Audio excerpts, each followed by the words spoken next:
சற்று முன் கிடைக்கப்பெற்ற மிக முக்கியமான செய்தி ஒன்றை வெளியாகி உள்ளது. சுமார் 28 கோடி ரூபாய் மிகப்பெரிய ஒரு ஊழலை செய்த அமைச்சர் பொன்முடி அவர்களுக்கு சிறை தண்டனை உறுதி செய்யப்படும் என்ற தகவல் தற்பொழுது வெளியாகி உள்ளது. நேற்று பொன்முடிக்கு எதிரான வழக்கு நீதிமன்றத்தில் விசாரணைக்கு வந்துள்ளது. அதில் 2007ஆம் ஆண்டு முதல் 2011ஆம் ஆண்டு வரையிலான திமுகவின் ஆட்சியில் செம்மண் கடத்தல் சுமார் 2,64,644 லோடு லாரிகள் செம்மண் கடத்தியதாக, இதன் மூலம் பொன்முடி அவர்கள் ஊழல் செய்தது 28,36,40,600 ரூபாய் இழப்பை தமிழக அரசிற்கும் இந்திய அரசிற்கும் அமைச்சர் பொன்முடி அவர்கள் செய்துள்ளார் என்றும், பொன்முடிக்கு உறுதுணையாக அவரது மகன் கௌதம சிகாமணி, ராஜ மகேந்திரன், சதானந்தம், கோதகுமார், ஜெயச்சந்திரன், கோபநாதன், வேலநாதன் ஆகிய 8 பேர் மீது கடந்த 2012ஆம் ஆண்டு மாவட்ட குற்றப்பிரிவு போலீசார் வழக்கு பதிவு விசாரணையும் நடத்தினார்கள்.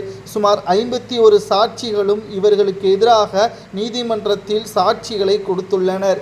இந்த நிலையில்தான் தற்பொழுது வரை திமுகவின் ஆட்சி நடைபெற்று வருவதால் இந்த வழக்கை எப்படியாவது கலைத்துவிட வேண்டும், தள்ளுபடி செய்துவிட வேண்டும் என்று ஆரம்பத்தில் இருந்து பொன்முடி அவர்கள் தீவிரமாக வேலை செய்து வந்தார்.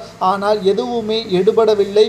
பொன்முடி அவர்களுக்கு எதிரான வழக்கின் ஆதாரங்கள் அனைத்தும் நீதிமன்றத்தில் சாட்சிகளாக தற்பொழுது நேற்று கூறிவிட்டார்கள். இதனால் பொன்முடி அவர்களது சொத்துக்கள் பறிமுதல் செய்யப்படுவதோடு குடும்பத்தினர்கள் அனைவரும் கூண்டோடு சிறையில் அடைக்கப்படுவார்கள் என்ற தகவலும் தற்பொழுது வெளியாகியுள்ளது. பொன்முடி அவர்கள் கூண்டோடு சிறையில் அடைக்கப்பட்டால் அவரது மகனும் சிறையில் அடைக்கப்படுவார் என்ற தகவலும் தற்பொழுது கிடைக்கப்பெற்றுள்ளது.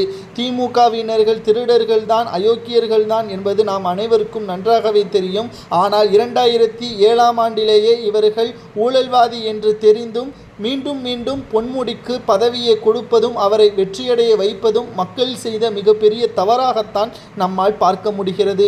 ஒரு குற்றவாளியே மன்னிப்பது தவறல்ல, ஆனால் அவருக்கு மீண்டும் அதே துறையை கொடுத்து அதில் அதிக அளவு ஊழலையும் முறைகேடையும் செய்யக்கூடிய வகையில் வாய்ப்பை தமிழக மக்கள் ஏற்படுத்தி கொடுப்பதுதான் இங்கு பிழையாகவே பார்க்கப்படுகிறது. பொன்முடி அவர்களுக்கு சுமார் 7 ஆண்டுகள் சிறை தண்டனை வழங்குவதற்கு வாய்ப்புகள் இருப்பதாகவும், அவரது சொத்துக்களை பறிமுதல் செய்யப்படுவதற்கு வாய்ப்புகள் இருப்பதாகவும் தகவல்கள் தற்பொழுது கிடைக்கப்பெற்றுள்ளது.